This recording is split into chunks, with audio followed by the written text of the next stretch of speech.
नमस्कार. मी भाऊ तोरसेकर. तुम्ही बघत आहात प्रतिपक्ष. मित्रांनो, राजकारणाच्या गुंतागुंतीमध्ये मी नेहमी एक उदाहरण देतो की जे कोळिष्टक असतं, कोळी एक जाळं विणतो त्या चिकट आपल्या शरीरातला एक द्रव पदार्थ सोडून आणि एक जाळं विणतो. त्या जाळ्यामध्ये एखादा कीटक अडकला की तो जितका त्यातून सुटका करून घेण्याची धडपड करतो तेवढा तो अधिकच फसत जातो आणि त्याला कळत नसतं की आपण का फसलो. आणि जितका तो सुटायला धडपडेल तितकं ते सगळे धागे, कारण तो कोळिष्टकाचा जो धागा असतो तो मुळातच कोळ्याच्या शरीरामधला एक चिकट पदार्थ असतो आणि त्याचं जाळं असतं ते. त्यामुळे सुटायचा प्रयत्न करील तेवढा अधिक धागे चिकटत जातात आणि तो त्यात गुंडाळला जातो. राजकारणात नेमकं तसंच असतं. तुम्ही एखादी चूक केली असेल तर हळूवार त्यातून बाहेर पडणं हा शहाणपणा असतो.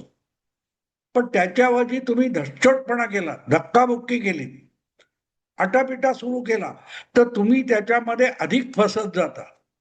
आणि याची सुरुवात कुठून होते की एखादी चूक तुमच्याकडून झाली. आपण माणसं असतो, माणसाकडून चुका होतात, त्यात काय कमीपणा नसतो. पण आपण महान आहोत, आपण बुद्धिमान आहोत, आपण चतुर आहोत, आपण धूर्त आहोत अशा भूमिकेमध्ये बहुतेक राजकीय नेते असतात आणि त्यामुळे त्यांच्याकडून चूक मान्य करण्याची त्यांना जी लाज वाटत असते त्यामुळे ते अशा जंजाळामध्ये अधिकाधिक फसत जातात.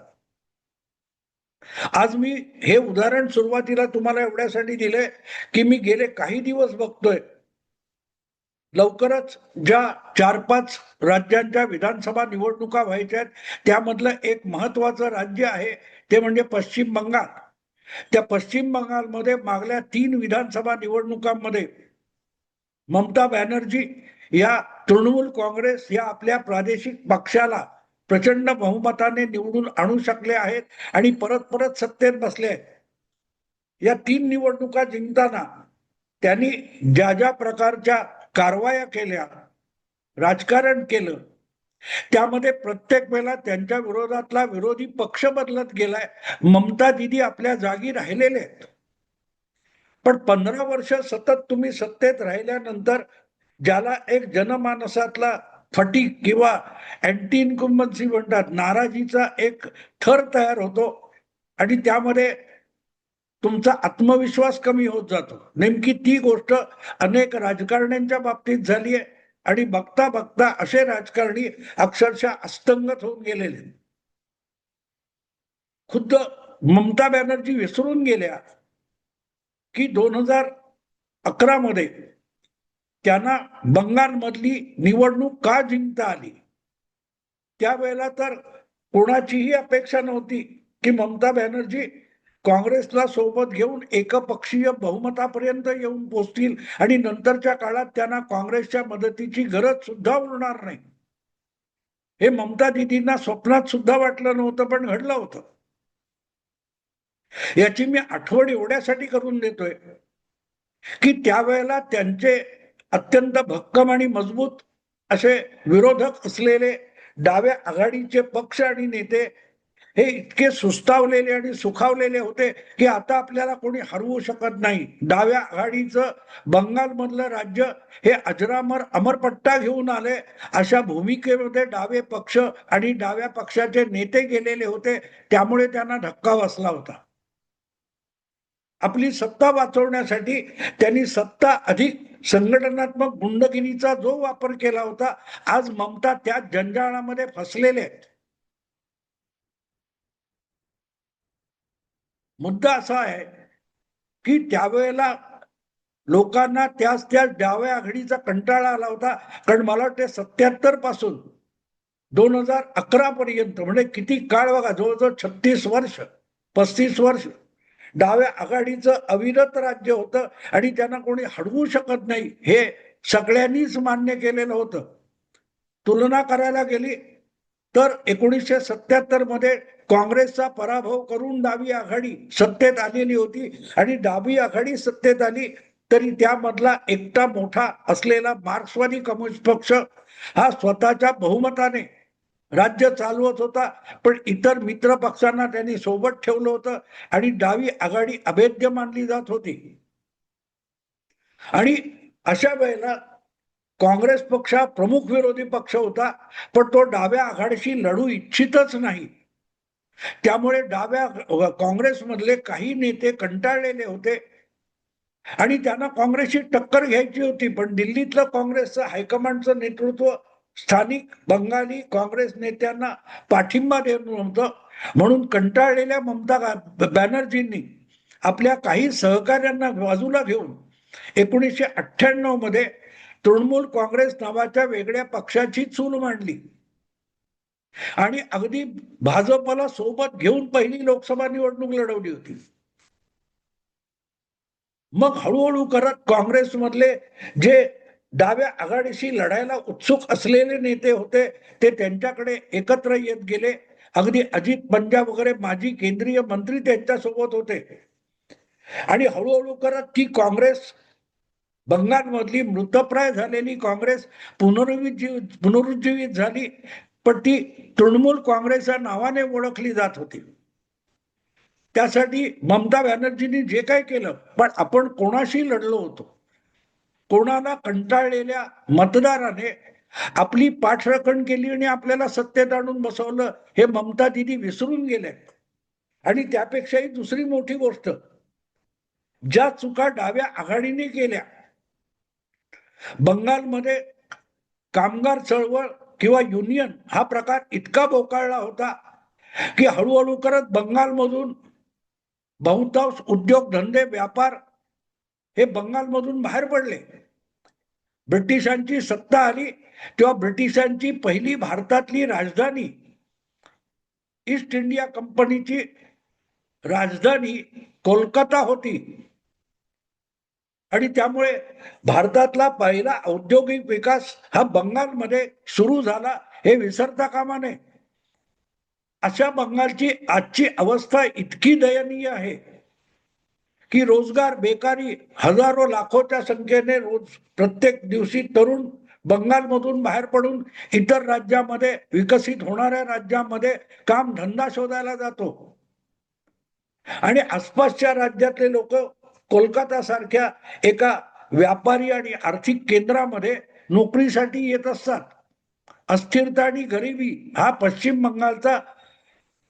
बंगालची ओळख झालेली आहे आणि याचा फायदा घेऊन डाव्या आघाडीच्या ज्या युनियन बोकाळल्या त्यांनी हे सगळे उद्योग पळवून लावले.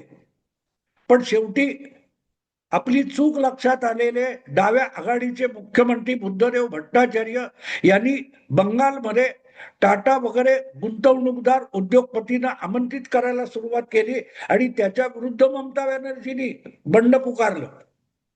त्याचं कारण असं होतं की ज्या लोकांना डाव्या आघाडीने युनियनचं राजकारण शिकवलं होतं त्यांना टाटा वगैरे मान्य नव्हते आणि त्यामुळे सिंगूरमध्ये जी प्रचंड जमीन टाटांना डाव्या आघाडीच्या सरकारने दिली होती त्याच्या विरुद्ध ममता दिदींनी आंदोलन पुकारलं आणि ममता दिदी तिथे सत्तेत येऊ शकल्या. आज मला सांगायचा मुद्दा असा आहे की आपण सत्तेत का आलो? सत्तेचा वरवंटा फिरवत फिरवत डाव्या आघाडीने जे विरोधी पक्ष संपवले होते त्यांचंच अनुकरण पुढल्या 15 वर्षात ममता दिदींनी केलेलं आहे. आज ज्या प्रकारे तिथल्या भाजप कार्यकर्त्यांवर सत्तेच्या गुंडगिरीचा वरवंटा ममता बॅनर्जी आणि त्यांचे सहकारी फिरवतात त्याची प्रतिक्रिया हळूहळू येऊ लागली आहे आणि म्हणून 2011च्या निवडणुकीत पराभव झालेली डावी आघाडी किंवा मार्क्सवादी कम्युनिस्ट पक्ष हा विधानसभेतला विरोधी पक्ष होता, प्रमुख विरोधी पक्ष होता. 2016 मध्ये त्याची इतकी घसरण झाली की दीर्घकाळ काँग्रेस बरोबर हार्डवेअर असलेली डावी आघाडी आणि काँग्रेस पक्ष यांची आघाडी ममता विरुद्ध निवडणूक संयुक्तपणे लढली. पण त्यामध्ये डाव्या आघाडीचं आणखीन नुकसान झालं आणि काँग्रेस पक्ष हा प्रमुख विरोधी पक्ष बनला. पण तरीही त्या काँग्रेसमध्ये लढण्याची क्षमता नव्हती. लढण्याची क्षमता असलेले कार्यकर्ते हे ऑलरेडी ममता बॅनर्जी बरोबर निघून गेलेले होते. त्यामुळेच हळूहळू करत भारतीय जनता पक्षाने आपले हातपाय रोवले बंगालमध्ये. बंगालमध्ये भाजपची वाढ ही 2016 नंतर झालेली आहे. याचं कारण लक्षात घ्या.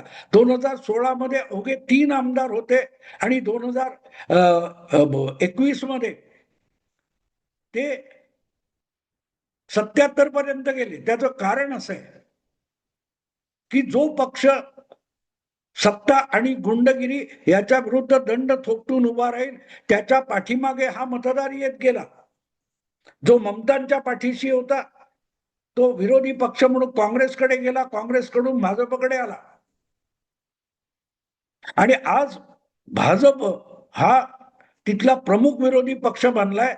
त्याचं एकमेव कारण की ममतांची सत्ता उलथून पाडण्यासाठी हा मतदार त्यांच्या मागे आलेला आहे. आणि अशा वेळेला आपला मतदार जपणं, अवघ्या 2-2.5 महिन्यावर विधानसभेची निवडणूक आली असताना त्या मतदाराला गोंजारणं ही ममता दिदींची गरज होती, गरज आहे. पण त्याचा विसर पडलाय आणि ममता दिदी भाजपचे चाणक्य अमित शहा यांनी लावलेल्या सापळ्यामध्ये अडकत चाललेले आहेत. त्या सापळ्याचं नाव केजरीवाल सापळा असं आहे. केजरीवाल सापळा म्हणजे काय तेवढ्यासाठी समजून घेतलं पाहिजे. लागोपाठ 2 विधानसभा 2015 आणि 2020 या 2 विधानसभा दिल्लीमध्ये, दिल्ली या एका नगर राज्यामध्ये केजरीवाल यांनी लोकपाल आंदोलनाच्या बळावर जिंकल्या होत्या. आणि 70 मध्ये 67 किंवा 70 मध्ये 64 इतके आमदार एकपक्षीय केजरीवाल निवडून आणत होते. इतकी त्यांची लोकप्रियता होती. पण हळूहळू करत त्यांचे भ्रष्टाचार बाहेर येत गेले. तरी केजरीवालची लोकप्रियता फारशी घटलेली होती असं म्हणता येणार नाही. कारण गेल्या वर्षीच्या निवडणुकीमध्ये, 1 वर्षापूर्वी झालेल्या निवडणुकीमध्ये केजरीवाल यांना दिल्लीची सत्ता गमवावी लागली. त्यांचा स्वतःचा पराभव झाला. तरीही केजरीवाल यांच्या पक्षाला जवळजवळ 40% आसपास मतं मिळालेली आहेत. पण केजरीवाल पराभूत का झाले हे लक्षात घ्यायला लागेल. ते अमित शहा यांनी लावलेल्या सापळ्यात अडकले. भ्रष्टाचार सत्तेत बसलेल्या प्रत्येक पक्षामध्ये कमी अधिक प्रमाणात असतो आणि केजरीवालच्या पक्षामध्ये सुद्धा नवा पक्ष असून सुद्धा तो भ्रष्टाचार होता. तो भ्रष्टाचार नाकारण्यामध्ये आणि केंद्र सरकारशी अकारण पंगा घेण्यामध्ये केजरीवाल यांनी आपली पक्षीय आणि राजकीय ताकद खर्ची घातली. त्याला मी सापळा म्हणतो. जेव्हा निवडणूक जवळ आलेली असते, तुम्ही निवडणूक जिंकली की पुढची 5 वर्ष निवडणूक नाही, तुमच्या सत्ता हाती आलो येऊ का नाही येऊ, पुढची 5 वर्ष निवडणूक नाहीये. अशा वेळेला आंदोलनाचा मार्ग, संघर्षाचा मार्ग हा विरोधी पक्ष, निवडणूक हरलेला विरोधी पक्ष असतो, तो संघर्षाचा मार्ग चोखाळत असतो. उलट सत्तेत बसलेला पक्ष असतो त्यांनी संघर्षाचा मार्ग पत्करायचा नसतो.